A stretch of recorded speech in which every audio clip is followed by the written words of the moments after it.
बसोबास कति बेला उठिन्थ्यो होइन, टुङ्गो थिएन नि त, भर थिएन नि त। अब अहिले पाइसकेपछि भनेको एकदम खुसी होइन। अब हामीले एउटा जीवनै पाए जस्तो खुसी महसुस हुन्छ होइन। अब हाम्रो मेरो साहबलाई भनेको अब मनैदेखि मुरी धन्यवाद भन्न चाहन्छु। मेरो साहबलाई चाहिँ धेरै धेरै बधाई दिन चाहन्छु। हाम्रो अब हातमा लाल पूजा भयो, पहिला सुकुम्बासी दियौँ, अहिले लाल पूजा पाइयो, त्यही खुसी धेरै धेरै खुसी लागेको छ। कालो टिका मेटेर अहिले लाल टिका लाग्यो। हजुर, यो त खुसीको कुरा हो। सबैभन्दा हाम्रो लागि चाहिँ रेणु दाहालले चाहिँ अति गर्नुभएको हो। हाम्रो बाको पालामा नातिले पनि हो।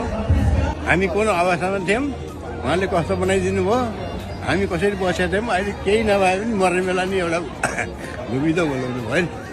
मेरो साहबलाई एकदमै धेरै धेरै धन्यवाद दिन चाहन्छु, किनकि उहाँले गर्दा नै हामी जस्ता सुकुम्बासी तथा भूमिहीन जनताहरूले आज लाल पूजा प्राप्त गर्न पाएका छौँ। मेरो साहबलाई धन्यवाद, हजुरहरूले हामीलाई लाल पूजा दिएकोमा धेरै धेरै धन्यवाद हजुरहरूलाई। धेरै दुःख पाएर बसिया थियो हामी, धेरै दलदलमा पीडामा थियो, यता उठाएर कतै के गर्छ कि कसो हुन्छ कि के हुन्छ कि भन्ने हामीलाई धेरै धेरै पिर थियो।